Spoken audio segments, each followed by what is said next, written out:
Ako ay isang gwapong binata, gayunpaman, madalas akong makaranas ng kamalasan na bihirang maranasan ng karamihan sa mga tao. Ngayon, alam ng mga magulang ko na makikipagkita ako sa aking kasintahan, kaya nakiusap sila sa akin na ipabot ang kanilang pagbati sa kanya. Bagamat binalaan nila akong mag-ingat, sa sandaling lumabas ako ng pinto, natisod ako sa isang bato. Pagkatapos ay aksidente akong nakalanghap ng usok ng kotse, at muli akong natumba. Sa sandaling ito, nakita ko ang isang matandang babae na may dalang mabibigat na bag, kaya agad ko itong tinulungan. Samantala, naghihintay sa akin ang aking kasintahan. Sa wakas, dumating ako para makipagkita kay Shikamori, na nagpasaya sa kanya ng husto. Dahil laging pinoprotektahan ako ng aking kasintahan, nagiging mas madali ang aking buhay. Napansin agad nito na nasa panganib ako, kaya tinanong nito kung may masakit ba sa akin.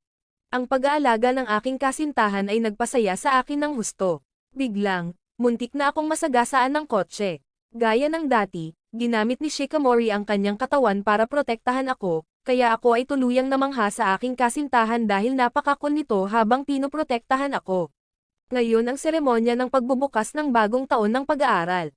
Nag-alala ako rito. Natatakot ako na baka hindi kami magkaklase ni Shikamori, na ikinatuwa naman ng husto ni Shikamori. Kaya inaliw niya ako, kahit na magkaiba kami ng klase, pupuntahan pa rin niya ako para makita. Pagkatapos ay sabay naming tiningnan ang listahan ng klase. Ngunit si Shikamori ay malabo ang paningin, kaya hindi niya alam kung saang klase siya kabilang. Sa kabutihang palad, natuklasan ko na magkaklase kami, na nagpasaya sa akin ng husto. Biglang nakasalubong namin sina Ozaki, Yui, at Inuzuka, na lalong nagpasaya sa amin dahil ngayong taon ay magkaklase pa rin kami. Sa sandaling iyon, inakala ko na ako lang ang masaya dahil naging kaklase ko ang aking kasintahan, ngunit mas masaya pa sa akin si Shikamori. Pagpasok namin sa silid-aralan, inanunsyo ng guro na kami ay naging upperclassmen na at sinabihan niya ang lahat sa klase na magkakilala. Nang tumayo ako para ipakilala ang aking sarili, pangalan ko lang ang sinabi ko, na ikinatawa ng lahat. Sa sandaling iyon, isang estudyante ang nagbubura sa board. Aksidente niyang naibagsak ang pambura sa board sa akin. Sa kabutihang palad, nagawang protektahan ako ni Shikamori sa oras, ngunit siya ang tinamaan sa ulo ng pambura sa halip. Agad na humingi ng tawad ako at tinapik ang ulo ni Shikamori dahil lagi akong nagdadala ng kamalasan dito. Nahiya rito si Shikamori, kaya mabilis itong tumakbo palayo. Samantala, naiinggit ang ibang mga lalaki sa akin dahil mayroon akong magandang kasintahan na laging nagpoprotekta sa akin. Tinukso nila ako, sinasabing lagi akong nagdadala ng malas dito. Nagkataon namang narinig sila ni Shikamori, kaya sinabihan niya ako na sumama sa kanya sa silid-aklatan, at hindi niya kinalimutang pandilatan ang mga lalaki, na ikinatakot ng mga ito. Sa sandaling iyon, sinabi ni Shikamori sa akin na huwag pansinin ang kanilang sinabi. Nakita ko na napaka-cute ng aking kasintahan, kaya ayaw ko rin na magkaroon ng anumang problema si Shikamori. Pagkatapos ng klase, nag-bowling ang grupo ko. Habang sina Inuzuka at Ozaki ay sabik na makipagkompetensya sa isa't isa, nakaramdam din ng pananabik si Shikamori dahil nakapag-bowling siya kasama ako. Nakita ko si Shikamori na itinatali ang buhok, na ikinataranta ko. Samantala, sinabihan ni Ozaki si Shikamori na magkunwaring hindi marunong maglaro para hayaang manalo ang kanyang kasintahan, dahil sa tingin nila ang mga babaeng hindi magaling sa sports ay mukhang cute. Sa sandaling iyon, nagsimula na ang kompetisyon. Natalo si Ozaki kay Inuzuka, na ikinadismaya niya ng husto. Samantala, nahihirapan si Yui na buhatin ang mabigat na bowling ball. Hindi inaasahan, nagawa niyang itumba ang lahat ng bowling pins, na ikinagulat ng lahat. Naisip ni Shikamori na kailangan niyang magpaka-cute sa harap ko, kaya hinayaan niya akong maunang tumira. Hindi inaasahan, 1 puntos lang ang nakuha ko, na ikinatawa ng lahat sa akin. Noong turn na ni Shikamori, pinaalalahanan siya ni Ozaki na magpaka-cute para sa kanyang kasintahan, na ikinataranta niya. Ngunit pinalakas ko ang loob ni Shikamori. Kaya patuloy na nakakuha si Shikamori ng perpektong strike, na ikinamangha ng lahat. Nawalan ng pag-asa sina Ozaki at Inuzuka dahil talo sila ng husto kay Shikamori. Naisip ko na ang aking magiging asawa ay napakakul at binigyan niya ako nito ng high five, na nagpasaya sa akin. Sa gabi, nagpaalam kami sa grupo ni Ozaki. Sabay kaming naglakad pa uwi ni Shikamori. Biglang, may lumipad na dyaryo patungo sa akin. Agad akong pinrotektahan ni Shikamori, na ikinagulat ko dahil kaya akong protektahan nito sa anumang sandali. Sa sandaling iyon, nahiya ako dahil lagi akong pinoprotektahan ni Shikamori. Napagtanto nito na bothered pa rin ako sa mga sinabi ng mga lalaki sa klase. Sinabi ko na gusto ko rin na may magawa para kay Shikamori. Biglang, isang malaking signboard ang nahulog patungo sa akin. Sa kabutihang palad, nasipa ito ni Shikamori sa tamang oras, na ikinagulat ko. Sinabi ni Shikamori na gusto lang niyang manatili ako sa kanyang tabi habang buhay. Ano man ang sabihin ng iba, wala siyang pakialam at lagi niyang poprotektahan ako. Naisip ko na ang aking kasintahan ay talagang cool. Sinabi ko sa kanya, mahal kita, na agad na ikinahiya ni Shikamori. Kinaumagahan, idinadaos sa paaralan ang ball sports tournament. Maglalaro ng soccer kami ni Inuzuka, na ikinatuwa namin ng husto. Ngunit binalaan ako ni Inuzuka na mag-ingat dahil mukhang lagi akong minamalas. Biglang dumating si Shikamori. Inanunsyo niya na lalahok siya sa laban ng volleyball ng mga babae. Naisip ko na napaka-cute ng aking kasintahan nang nakatali ang buhok. Lumalabas na itinatali ng mga babae ang kanilang buhok ng ganoon para mapataas ang team spirit. Sa sandaling iyon, naisip ko na ito na ang pagkakataon ko na may magawa para kay Shikamori, dahil gusto kong magmukhang cool sa harap ng aking kasintahan. Ngunit napagtanto ko na ang aking laban ay kasabay ng kay Shikamori, na nagpabagsak sa aking pag-asa. Napagtanto ni Shikamori na hindi kami makakapag-cheer sa isa't isa, at nag-alala siya na baka hindi siya manalo dahil mas malakas ang kalabang koponan kaysa sa kanya. Kaya hinawakan ko ang kamay ni Shikamori para palakasin ang loob nito, na agad na ikinahiya nito. Sa sandaling iyon, nagsimula ang laban sa soccer ko, ngunit natumba ako, na ikinaalarma ni Shikamori. Ayaw niyang makitang nasasaktan ako, kaya sinubukan ni Shikamori na ilipat ang kanyang swerte sa akin. Sa hindi inaasahan, nakuha ko ang bola, ngunit agad akong natumba muli, kaya hindi gumana ang paraan ni Shikamori. Biglang, tinamaan ako ng bola sa ulo, dahilan upang mawalan ako ng malay. Agad na tumakbo si Shikamori para tingnan ako, na ikinabahala ni Nekozaki dahil magsisimula na ang kanilang laban. Sa sandaling iyon, nasa tabi ko si Shikamori. Kahit maayos na ako, nag-aalala pa rin siya. Biglang, napansin niya ang isang peklat sa ulo ko. Ipinaliwanag ko na ang sugat ay mula noong may kotseng sumalpok sa aming bahay, na ikinagulat ni Shikamori. Sinabi niya na hindi niya mapigil ang mag-alala sa akin. Kaya gusto ni Shikamori na laging nasa tabi niya ako, na ikinahiya ko.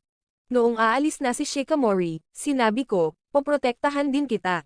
Biglang, nagpa siya si Shikamori na huwag nang bumalik sa kanyang volleyball team at pabirong sinabi na magtatago siya sa ilalim ng kumot ko, na ikinagulat ko. Ngunit tinutokso lang ako nito, na lalong nagpahiya sa akin. Paglabas ni Shikamori, nakaramdam din siya ng hiya dahil sa tingin niya ay naging masyado siyang mapangahas. Sa sandaling iyon, magsisimula na ang volleyball match ni Shikamori. Mabuti na lang at nakarating siya sa tamang oras. Ang kalabang koponan ay may malakas na manlalaro na nagngangalang Kamiya, kaya patuloy na nakakakuha ng puntos si Kamiya. Samantala, umiiyak si Inuzuka dahil natalo ang aming koponan. Hindi namin alam kung kumusta na ang laban ni Shikamori, kaya nanood kami. Matindi ang laban ni Shikamori. Nang malaman ko na si Kamiya ang kalaban ni Shikamori, agad kong chinir ang aking kasintahan, na tumulong kay Shikamori na manumbalik ang tiwala sa sarili. Naging mas cool pa siya at agad na naglunsad ng counter-attack. Mabilis na nakahabol ang koponan ni Shikamori sa mga puntos. Sa huli, nanalo siya, na nagpasaya sa lahat. Sa sandaling iyon, tumakbo ako at hinawakan ang kamay ni Shikamori dahil naisip ko na ang aking kasintahan ay kahanga-hanga. Sa hapon, nagdiwang ang klase ko dahil marami silang nanalo sa mga kompetisyon. Pinuri ko si Shikamori sa pagiging cool nito, na ikinahiya nito. Ngunit walang nakamit ako para sa aking sarili, kaya pinalakas ni Shikamori ang loob ko. Biglang, maraming fans ni Shikamori ang nagtipon sa paligid. Gusto nilang makipaglarawan sa kanya. Naisip din nila na napaka-cute ng kanyang kasintahan. Kinaumagahan, napapalibutan pa rin si Shikamori ng mga fans, na nag-iwan sa akin na walang magawa dahil hindi ako makalapit dito. Biglang, napansin ni Inuzuka ang isang bolang lumilipad patungo sa akin, kaya ginamit niya ang kanyang katawan para protektahan ako, na ikinahilo ni Inuzuka. Ngunit nang makita ni Shikamori na sobrang sweet namin ni Inuzuka, nagselos siya. Sa hapon, nakaramdam ako ng pagkakasala kay Inuzuka, dahil nagdala ako ng maraming malas dito ngayong araw. At napagtanto ko na lalong nagiging sikat ang aking kasintahan, na nagpasaya sa akin ng husto. Biglang, nahulog ako sa hagdan. Sa kabutihang palad, nasalo ako ni Shikamori sa tamang oras. Pinagalitan nito ako sa pag-iwan sa kanya. Ipinaliwanag ko na ayaw kong makasagabal sa lumalagong kasikatan nito. Ngunit sinabi ni Shikamori na gusto lang niyang umuwi kasama ako. Nagreklamo pa ito na masyadong malapit ako kay Inuzuka, na ikinatawa ko dahil plano talaga akong hintayin si Shikamori sa gate ng paaralan, na ikinahiya nito. Kaya sabay kaming naglakad pa uwi. Kinaumagahan, binigyan ako ni Inuzuka ng 2 tiket sa sinehan dahil kailangan niyang mag-part-time, kaya sinabihan niya ako na humanap ng makakasama. Samantala, matamang nagmamasid si Shikamori sa akin. Napansin ko ito, kaya inimbitahan ko si Shikamori sa sinehan, na nagpasaya rito ng husto at agad itong pumayag. Noong gabing iyon, nasasabik ako dahil makikipag-date ako sa sinehan kasama ang aking kasintahan. Ngunit alam kong malas ako, kaya nag-alala ako na baka umulan o mawala ang aking pitaka. Nagpasya akong maghandang mabuti para sa date. Nagdala ako ng payong at itinali ng maigi ang aking pitaka. Matapos may handa ang lahat, napagtanto ko na masyadong malaki ang aking backpack, kaya hindi ko ito madala. Samantala, nag-aaral si Shikamori kung paano maging isang cute na babae. Kahit marami na siyang sinubukang damit, wala sa mga ito ang tila tama. Sa sandaling iyon, napansin ng kuya ni Shikamori na naghahanda ito para sa isang date, na ikinahiya ni Shikamori, kaya sinabi nito sa kanya na galingan niya. Kinaumagahan, malas pa rin ako gaya ng dati. Kaya naman, sadyang maaga akong umalis para masiguradong hindi ako mahuhuli sa date namin ni Shikamori. Ngunit nauna pa ring dumating si Shikamori kaysa sa akin. Sa sandaling iyon, nakita ko kung gaano kaganda ang aking kasintahan, na ikinagulat ko. Napagtanto ko na ito ang unang pagkakataon na manunood kami ng sine ng magkasama. Inisip ko ang makakuha ng halik mula kay Shikamori. Pagkatapos ay dumating kami sa sinehan. Hindi ko alam kung anong uri ng pelikula ang gusto ni Shikamori, kaya sinabi ko rito na pumili. Ngunit sinabi nito na panunuorin niya anuman ang gusto ko. Pinagalitan ko si Shikamori sa laging pag-uuna sa akin at gusto kong malaman ang higit patungkol dito, na ikinahiya nito. Kaya pumili ito ng horror movie, na ikinakaba ko. Sinabi ni Shikamori na ang pelikulang clown na ito ay sikat na sikat sa social media. Sa sandaling iyon, inisip ko na matatakot si Shikamori at kakapit sa akin, na ikinasabik ko dahil sa wakas ay mapoprotektahan ko na si Shikamori. Ngunit nang magsimula akong manood ng pelikula, hindi ito katulad ng inisip ko. Takot na takot ako, kaya hinawakan ni Shikamori ang aking kamay, na tumulong sa akin na manatiling tanang hanggang sa matapos ang pelikula. Sa sandaling iyon, humingi ng paumanhin si Shikamori sa akin sa pagpili ng horror movie, ngunit sinabi ko na dahil sa kanya, napanood ko ang buong pelikula, na nagpasaya rito ng husto. Pagkatapos noon, nagpasya kaming kumain ng magkasama. Naisip ni Shikamori na medyo mahal ang pagkain doon. May tiwalang sinabi ko na ako na ang bahala, ngunit nawala ko ang aking pitaka, kahit na maingat ko itong itinali sa PC kanina. Kaya wala kaming choice kundi umuwi na lang. Biglang, nakasalubong namin ang aking mga magulang, na ikinataranta ni Shikamori dahil makikilala na niya ang kanyang mga magiging in-laws. Kaya inimbitahan nila si Shikamori sa aming bahay para maghapunan, na nagpasaya ng husto kay Shikamori. Nang hindi sinasadya, naibagsak ng nanay ko ang isang tinidor patungo sa akin, ngunit nasalo ito ni Shikamori sa tamang oras, na ikinagulat ng kanyang mga magiging in-laws. Sa sandaling ito, napagtanto ni Shikamori na napakasarap ng pagkain. Sinabi sa kanya ng mga magulang ko na bumisita pa ng madalas. Ikinatuwa ito naming dalawa ni Shikamori. Matapos kaming kumain, tinulungan ni Shikamori ang nanay ko na maghugas ng pinggan. Nagpasalamat ito kay Shikamori sa pagsama sa akin at sinabi nito kay Shikamori na noong maliit pa ako, lagi akong nasasaktan, na labis niyang ikinabahala. Ngunit pag-uwi ko, lagi akong nagkukunwari na walang nangyari. Kaya umaasa siya na hindi ako kasusuklaman ni Shikamori dahil laging malas ako. Gayunpaman, sinabi ni Shikamori na hindi niya kailanman itinuring na kapintasan iyon ko. Lagi nitong sinusubukang tiisin ang kanyang kamalasan, kaya nakikita ni Shikamori ako bilang isang napakalakas na tao at nangako siyang paprotektahan ko siya. Ikinatuwa ito ng husto ng mga magulang ko. Nang magising ako, nakita ko si Shikamori at ang aking ama na naglalaro ng isang game at naging malapit na sila sa isa't isa. Sa sandaling ito, inihatid ko si Shikamori pauwi.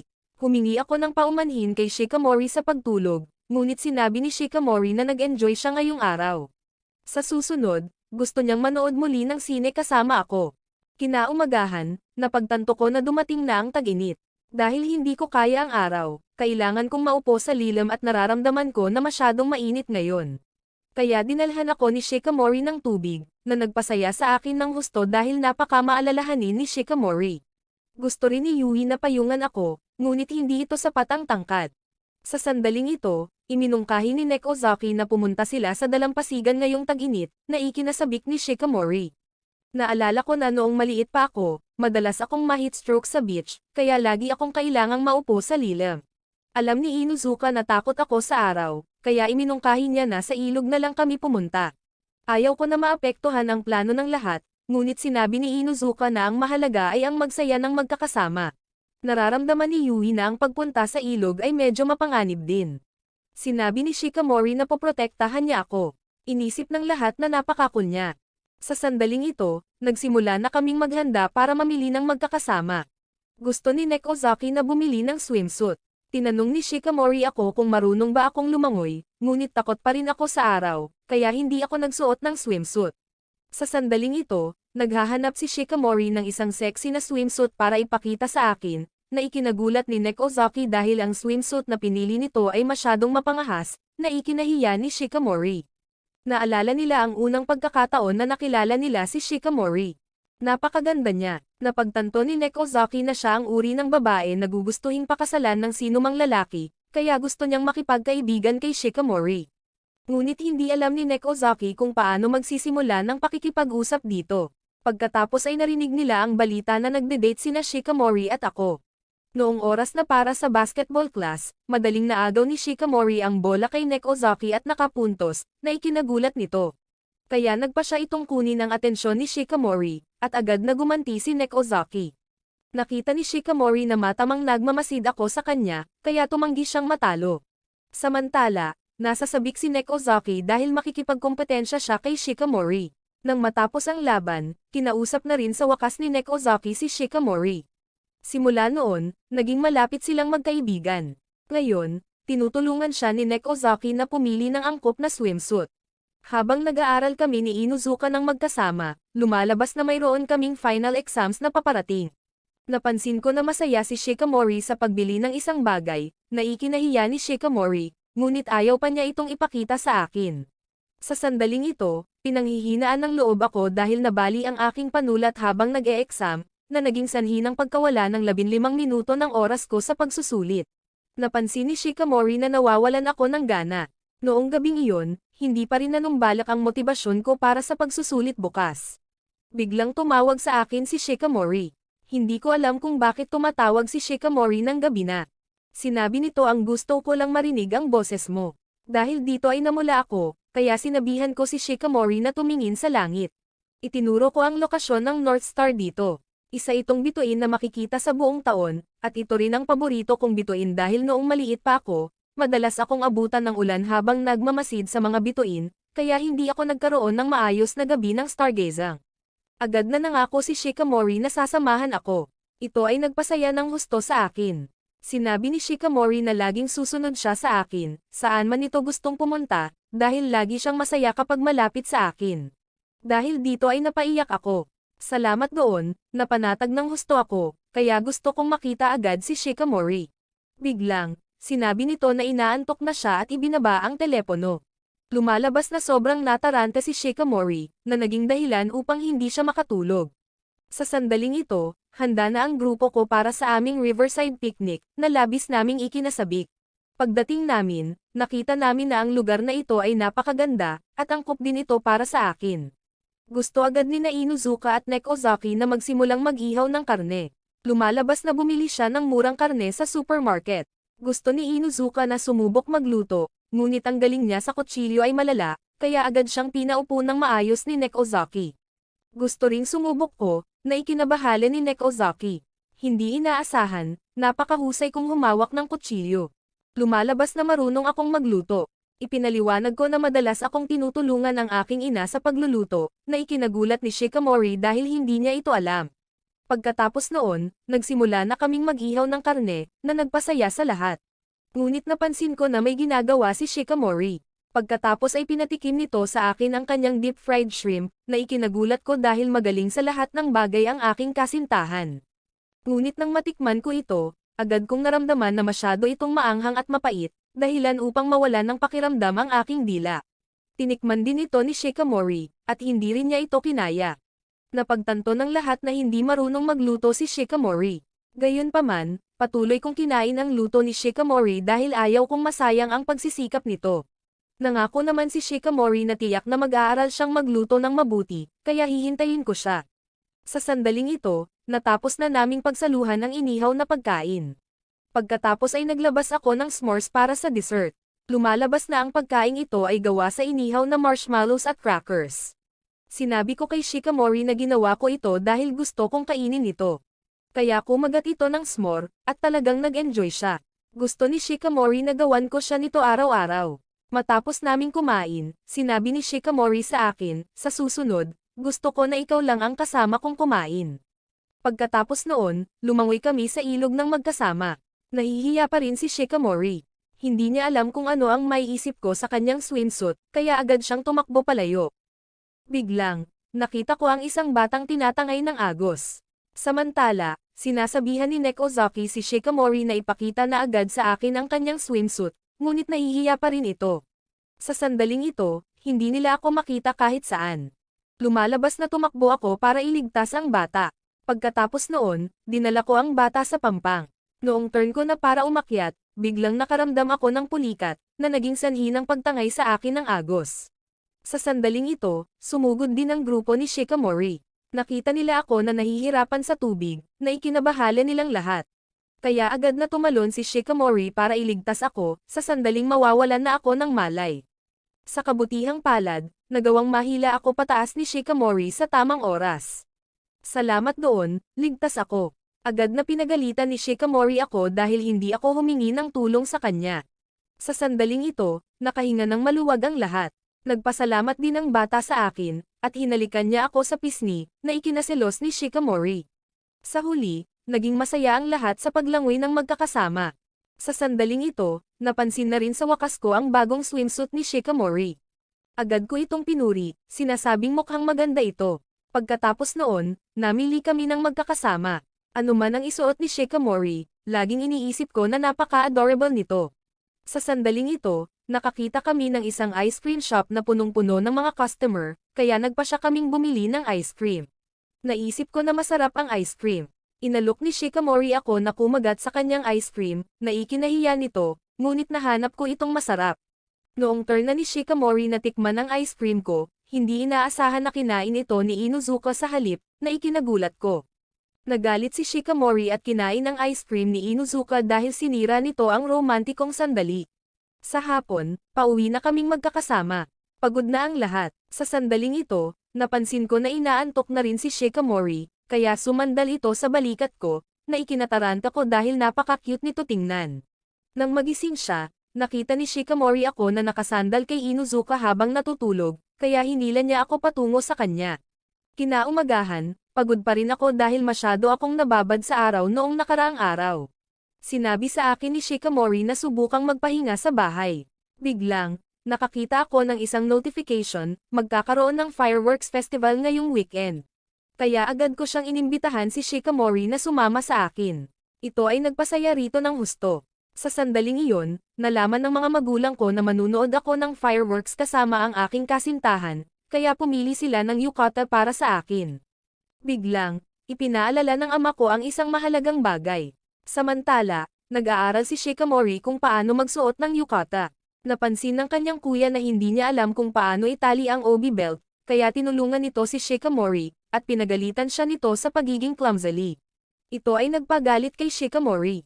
Sa sandaling iyon, dumating na ang festival, kaya maingat kong inihanda ang maraming bagay dahil gusto kong ma-enjoy ang fireworks kasama si Shikamori. Sa wakas, dumating si Shikamori. Ikinagulat ko ito dahil napaka-cute ni Shikamori sa yukata. Ikinahiya ito naming dalawa. Sinabi ni Shikamori na yukata ito ng kanyang lola, kaya pinahahalagahan niya ito ng husto. Pagkatapos noon, nilibat namin ang festival ng magkakasama. Ito ay nagpasaya sa aming dalawa ng husto. Binilhan ko si Shikamori ng cotton candy para pasalamatan siya sa pagliligtas sa akin noong nalulunod ako, at gusto ko rin na may magawa para kay Shikamori. Kahit na sinabi niyang hindi siya mahilig sa matatamis kamakailan, nagsisimula na niyang magustuhan ang mga ito dahil laging masaya ako kapag kumakain ng matamis. Nahihiya rito ako dahil napaka-cute ng aking kasintahan. Sa sandaling ito, nagpa siya akong maglaro ng plush shooting game para manalo ng premyo para kay Shikamori. Ngunit lagi akong sumasablay. Pagkatapos ay turn na ni Shikamori. Agad akong chinir ni Izumi. Ngunit inakala ng may-ari ng tindahan na hindi makakatira ng maayos si Shikamori. Hindi inaasahan, nang palakasin ko ang loob ni Shikamori, na itumba nito ang lahat ng kanyang mga plush toys, na ikinagulat ng may-ari. Napagtanto nito na si Shikamori ay isang tunay na mangangaso. Pagkatapos noon, binigyan niya kami ng isang plush wolf. Sinabi ni Shikamori na kinuha niya ito para sa akin, kaya ibinigay niya ito sa akin, na nagparamdam sa amin na napaka-adorable nito. Sa sandaling iyon, nakatagpo namin ang grupo ni Inuzuka. Nakita ni Nekozaki si Shikamori na nakasuot ng yukata at naisip na napaka-cute nito, na ikinasabik niya. Kaya nagpakuha kami ng litrato ng magkasama. Samantala, inimbitahan ni Inuzuka ako na maglaro ng goldfish scooping game, kaya naglabanan kami kung sino ang makakakuha ng mas maraming isda. Ngunit napaka-clumsy ko, kaya natalo ako kay Inuzuka. Ito ay nagpagalit kay Shikamori. Desidido siyang maghiganti para sa akin. Ngunit mukhang napakatakot ni Shikamori kaya ang mga isda ay nagtakbuhan patungo kay Inuzuka. Napansin ni Nekozaki na magsisimula na ang fireworks. Kaya naman, nangako siyang tutulungan si Shikamori na talunin si Inuzuka para makapunta kaming dalawa sa fireworks viewing spot. Sa sandaling iyon, gusto siyang dalhin ko sa isang lugar, ngunit naputol ang strap ng sandalyas ni Shikamori. Napagtanto niya na masakit ang paa nito, kaya hindi pa kami makakapunta doon. Hindi alam ni Shikamori kung anong lugar iyon. Lumalabas na noong una, ipinakita sa akin ng ama ko ang isang tahimik na lugar na kakaunti ang tao. Ito ay ikinasabik ni Shikamori. Gusto rin niyang pumunta doon, ngunit nag-alala ako sa kanyang nasaktang paa. Ayaw ko na patuloy na maglakad ng malayo si Shikamori. Nakita ni Shikamori na nag-aalala ako, kaya nangako siya na sa susunod na taon ay pupunta kami doon ng magkasama. Biglang, gusto ko na pasanin si Shikamori sa aking likod. Ikinahiya ito ni Shikamori dahil natatakot siyang baka masyado siyang mabigat. Ngunit gusto ko na umasa siya rito. Kaya nakinig si Shikamori sa akin at pinasan siya ko sa aking likod. Biglang, nagsimula na ang mga paputok. Nakita namin ang magagandang fireworks. Ngunit napagtanto ni Shikamori na hindi niya ako dinadala pa uwi. Lumalabas na gusto siyang dalhin ko sa lugar na iyon. Nakita niya ang matayog na hagdanan, na ikinakaba niya. Ngunit sinubukan ko pa rin na pasanin si Shikamori pataas, na ikinapagod ko ng husto. Sa wakas, nakarating kami sa lugar, na nagpasaya sa aming dalawa ng husto dahil napakaganda ng tanawin ng fireworks mula doon. Samantala, nag-e-enjoy ang grupo ni Nekozaki sa pagkain habang nanonood ng fireworks. Sa sandaling iyon, naisip ni Shikamori na nakapagdulot siya ng abala sa akin dahil gusto lang niyang makita ko ang kanyang cute na side, at itinatago niya ang kanyang mga kapintasan. Ngunit sinabi ko na alam ko na nang mabuti ang mga kapintasan nito.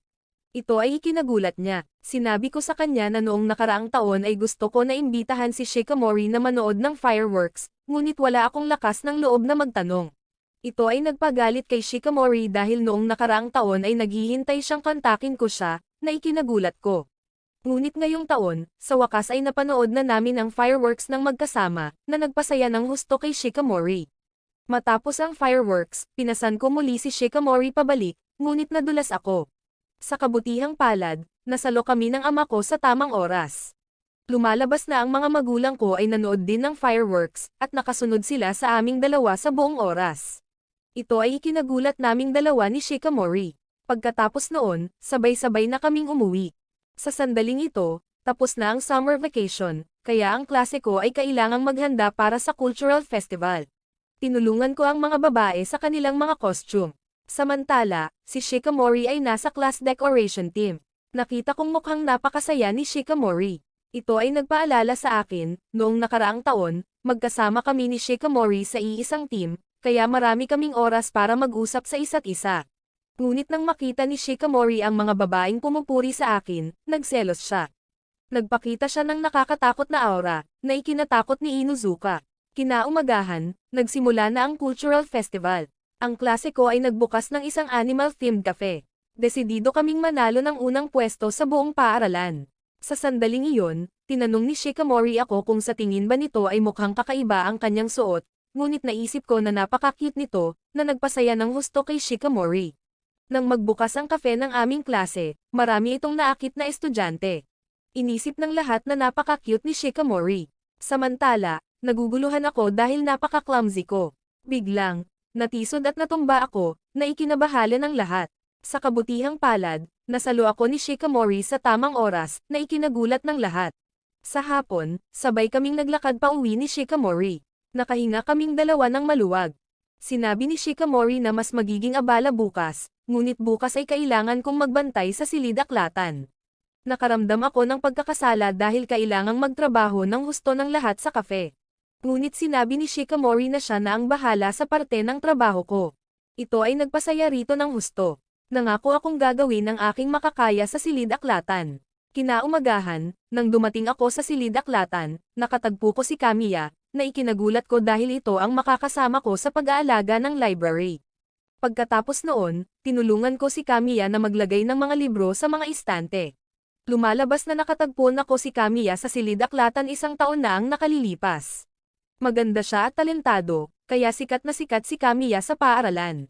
Napagtanto ko na laging napapalibutan ito ng mga tao. Ngunit sinabi ni Kamiya na mas gusto niya ang pakiramdam ng katahimikan. At naalala niya ang 1 taon na ang nakalilipas nang pumunta ako dito para mag-apply ng trabaho sa silid-aklatan. Napansin ni Kamiya na napaka-clumsy ko. Pagkatapos noon, ginabayan ako ni Kamiya sa trabaho. Pinuri ko si Kamiya, sinasabing napakahusay nito. Samantala, naramdaman nito na ako ay napaka-espesyal din. Sa sandaling iyon, alam ko na kailangan ni Kamiya ng kaunting kapayapaan, kaya sinabihan ko itong magpahinga. Biglang, napagtanto nito na nagbago na ako dahil mayroon na akong kasintahan ngayong araw.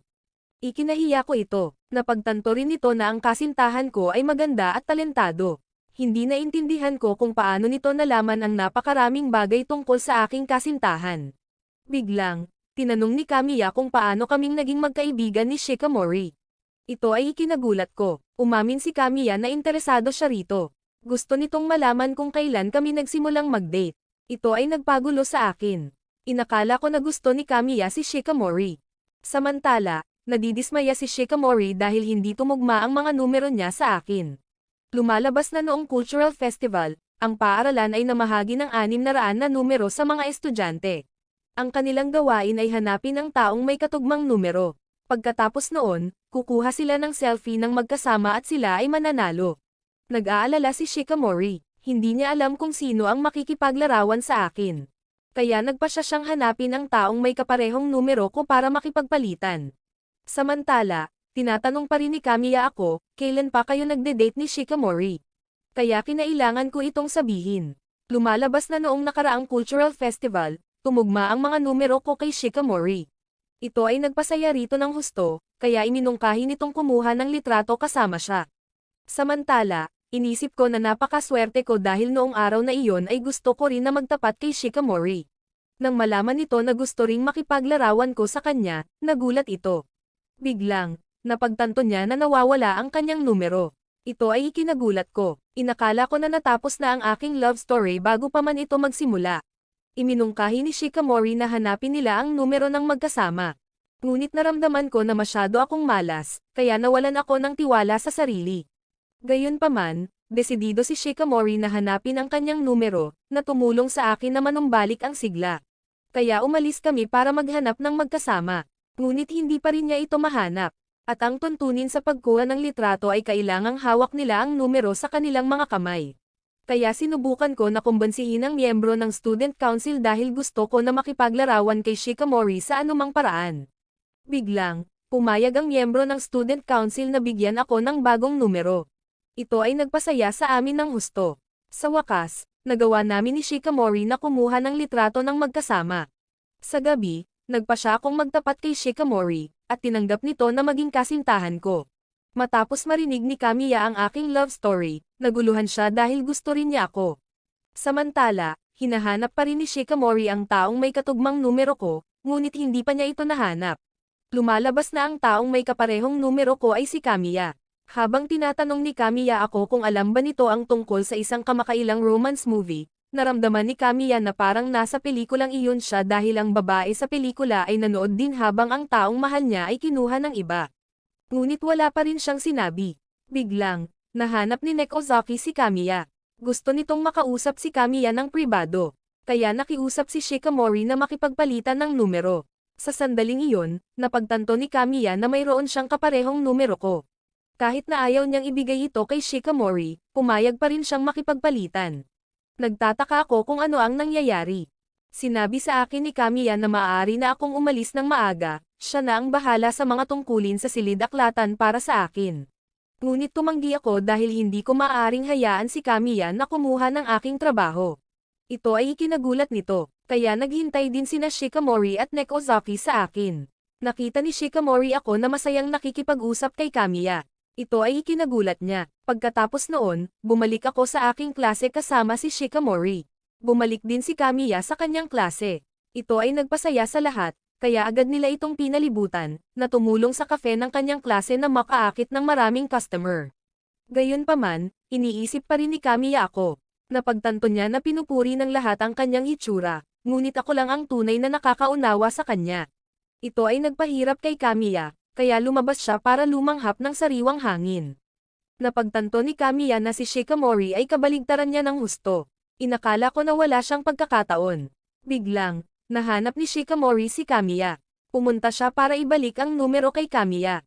Ito ay ikinagulat nito. Napagtanto ni Shikamori na nag-atubili si Kamiya noong nakikipagpalitan ng numero sa kanya, at napagtanto niya na gusto rin ni Kamiya ako. Ngunit handa si Kamiya na ibigay ang katugmang numerong iyon sa kanya. Napagtanto ni Shikamori na mabuting tao si Kamiya, kaya hindi niya maaaring samantalahin ang kabutihan ni Kamiya. Ngunit sinabi ni Kamiya na hindi na niya ito kailangan dahil nagpasya na siyang itago na lang ang kanyang nararamdaman at huwag itong sabihin ng malakas. Ito ay ikinagulat ni Shikamori dahil umiiyak si Kamiya. Biglang, pinunit ni Shikamori ang numero at agad niyang niyakap si Kamiya. Napagtanto niya na nasasaktan din si Kamiya dahil kailangan nitong itago ang kanyang nararamdaman. Kaya sinabihan siya ni Shikamori na huwag itapon ang mga nararamdamang iyon, sa halip ay dapat niyang pahalagahan ang mga ito. Sa sandaling ito, gumaan ang pakiramdam ni Kamiya. Sinabihan niya si Shikamori na magmadali nang bumalik sa akin, kaya umalis na si Shikamori. Samantala, naramdaman ni Kamiya na mabuti na iyon dahil si Shikamori ang kasintahan ko. Ang sumunod na araw ay ang huling araw ng Cultural Festival. Ito rin ang anibersaryo ng relasyon namin ni Shikamori, at kaarawan din ni Shikamori. Kaya bago iyon, pumunta ako para bumili ng regalo para sa kanya. Sa sandaling ito, ang huling araw ng Cultural Festival ay nagpapatuloy pa rin. Sa gabi, nagdiriwang ang klase ko dahil natalo ang aming klase.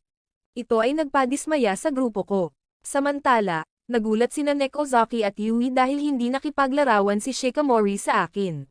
Sinabi nito na aksidente niyang nawala ang kanyang numero. Matapos ang party, inimbitahan ko si Shikamori sa parke kasama ako. Doon, binigyan ko si Shikamori ng regalo sa kaarawan. Ito ay nagpasaya rito ng husto. Lumalabas na binigyan ko siya ng isang kwintas. Kaya isinuot ko ito para kay Shikamori. Ito ay nagpamula rito. Sinabi ko na anuman ang mangyari, lagi ko itong susuportahan.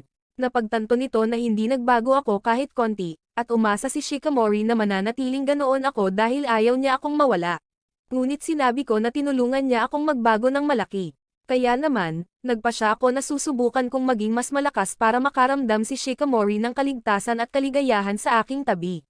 Hindi inaasahan, nagsimulang umiyak si Shikamori. Ito ay nagpahiya sa akin, na hindi alam ang gagawin, dahil ito ang unang pagkakataon na nakita ko itong umiyak. Sa sandaling iyon, nagpasya si Shikamori, anuman ang ganda o halina ng iba, hinding-hindi niya bibitawan ako.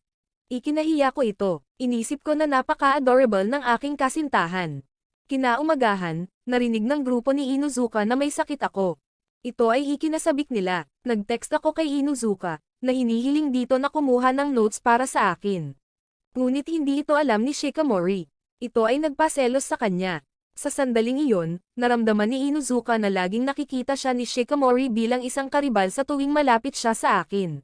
Kaya sinabi ni Nekozaki sa kanya ang katotohanan, laging nagseselos si Shikamori kay Inuzuka dahil madalas itong malapit sa akin, at kampante ito na mas magaling siyang kumuha ng notes kaysa kay Inuzuka.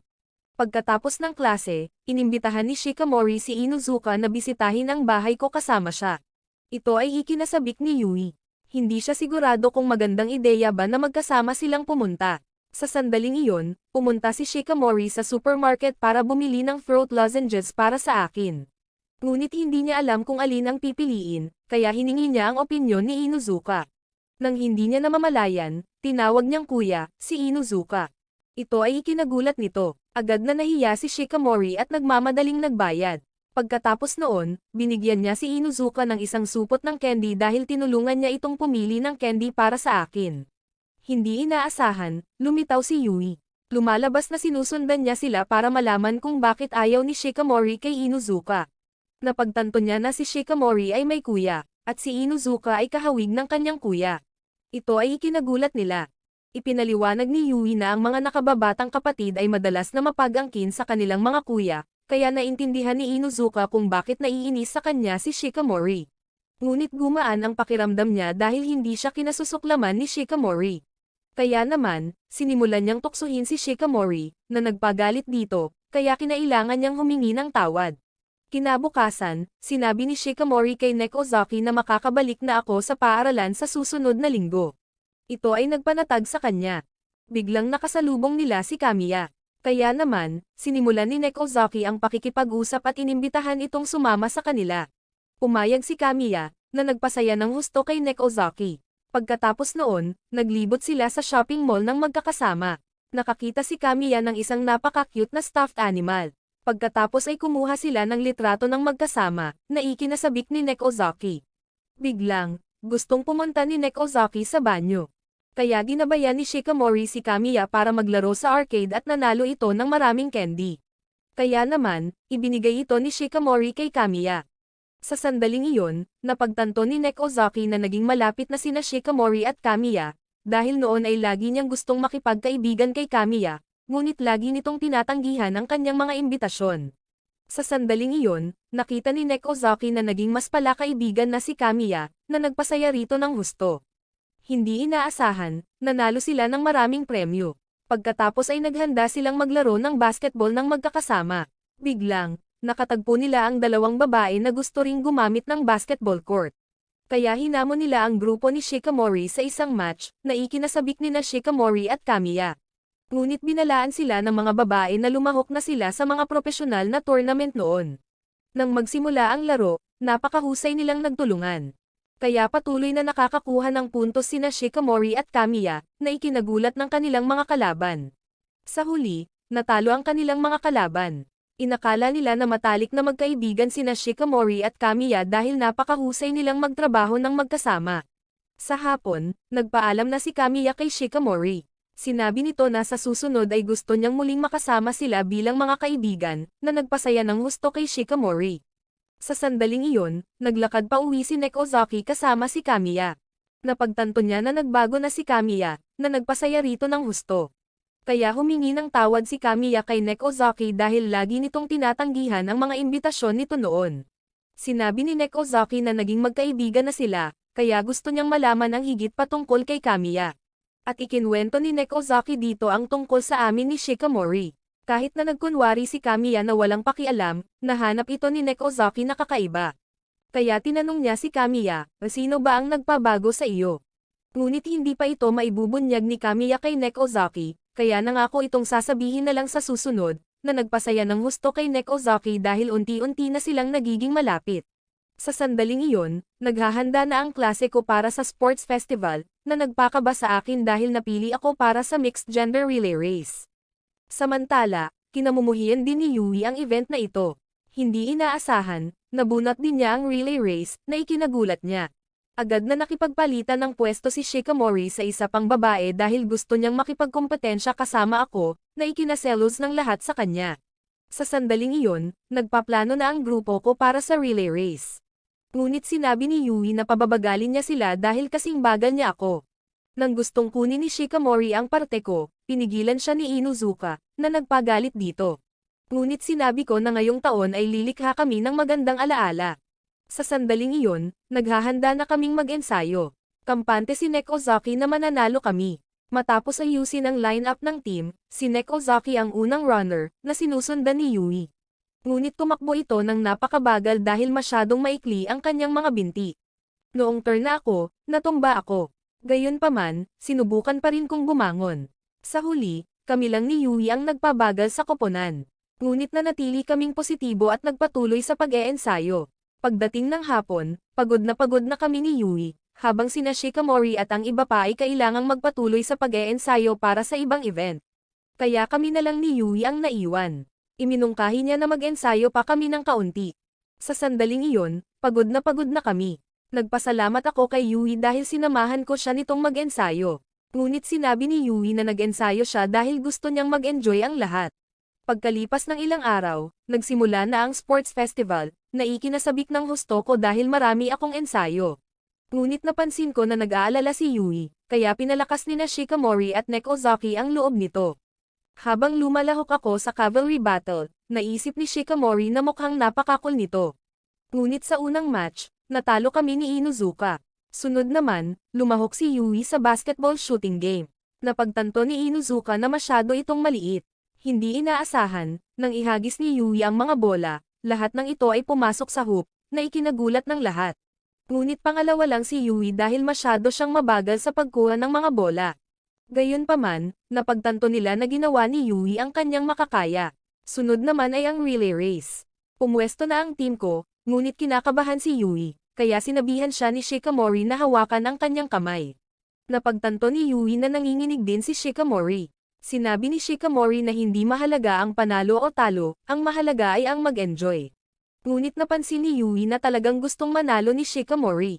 Sa sandaling iyon, naghanda na si Nek Ozaki para magsimula. Tumakbo siya ng napakabilis. Pagkatapos ay ibinigay niya ang baton kay Yui. Kaya sinubukan ni Yui na tumakbo ng mabilis, na naging sanhi ng pagkahilo niya. Habang sinusubukang tumakbo ng mas mabilis, biglang natisod at natumba si Yui, na nagparamdam kay Inuzuka na walang magawa. Hindi niya alam ang gagawin, kaya chinil ko siya, na tumulong kay Yui na mahanap ang motibasyon para bumangon at magpatuloy sa pagtakbo. At naipasa niya ang baton sa akin. Pagkatapos ay ginawa ko ang aking makakaya para humabol sa iba. Biglang natanggal ang sapatos ko, ngunit desidido akong huwag matalo.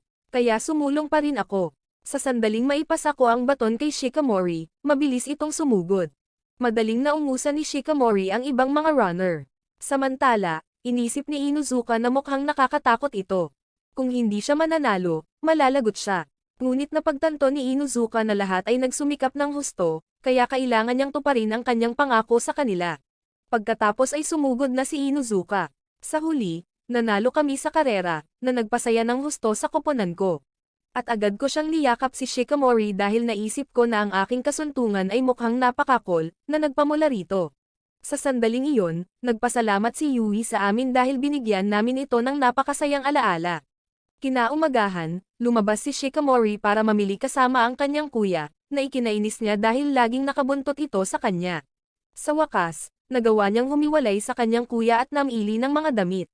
Hindi niya alam kung anong damit ang magugustuhan ko sa kanya dahil matagal na kaming hindi nakakapag-date. Lumalabas na napagtanto ko rin na napabayan ko na ang aking kasintahan ng masyadong matagal. Kaya inimbitahan ko itong makipag-date, na ikinagulat ni Shikamori. Sinabi ko na gusto kong gumugol ng mas maraming pribadong oras para makipag-usap dito. At ipinakita ko kay Shikamori ang isang patalastas para sa isang bagong bukas na amusement park. Nakita nito ang dalawang taong naghahalikan sa ad, na ikinahiya ni Shikamori. Tinanong ko kung gusto nitong pumunta doon. Agad na pumayag si Shikamori. Kaya namili siya para maghanda para sa kanilang date, ngunit hindi pa rin siya makapagpasya sa isusuot. Biglang nakita ni Shikamori ang dalawang babaeng nakikipag-usap sa kanyang kuya, kaya mabilis niyang hinila si Fuji palayo, dahilan upang isipin ng mga ito na siya ang girlfriend nito. Samantala, naramdaman ni Fuji na talo siya dahil kailangan pa niyang umasa sa kanyang nakababatang kapatid para iligtas siya. Napagtanto ni Shikamori na ang kanyang kuya ay talagang mahiyain sa mga babae, na ikinaaliw niya. Naalala nila ang nakaraan. Napakahusay ni Shikamori sa karate. Madali niyang natatalo ang mga lalaki. Kaya inisip ni Fuji na hindi ito cute kahit konti. Ngunit mahal na mahal pa rin ito ang kanyang nakababatang kapatid, at hinahangaan siya ng lahat sa paligid niya. Habang naghahapunan sila, naramdaman ng kanilang ina na bihira ang kanyang anak na gumawa ng inisyatiba sa anumang bagay, kaya hinikayat niya si Shikamori na gawin ang kanyang makakaya.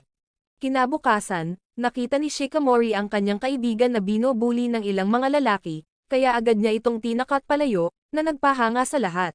Ngunit nakita ni Shikamori na ang mga lalaki ay nakakalito, kaya inisip niya kung makakagusto ba siya sa kanino man. Sa sandaling iyon, nag-sparring si Shikamori kasama ang kanyang kuya, ngunit lagi siyang natatalo, na ikinadismaya niya. Habang pauwi na sila, sinabi ni Fuji na titigil na siya sa karate dahil nakahanap na siya ng ibang bagay na gusto niyang gawin. Samantala, hindi alam ni Shikamori ang gagawin sunod. Kaya sinabi sa kanya ni Fuji, dapat mong mahanap ang isang bagay na talagang gusto mo. Kinaumagahan, inimbitahan siya ng kaibigan ni Shikamori na magbasa ng manga. Kaya sinubukan niyang magbasa ng romance manga, na nagpamula sa kanya. Naramdaman niyang napakaganda ng pag-ibig. Nang maglaon, nanalo si Shikamori sa National Karate Championship, na nagpahanga sa lahat sa kanyang lakas. Ngunit inanunsyo ni Shikamori na titigil na siya sa karate, na ikinagulat ng lahat. Dahil gusto ni Shikamori na maging isang cute na babae para makapagmahal siya ng isang lalaking cool at mabait. Nagsimula siyang baguhin ang kanyang estilo.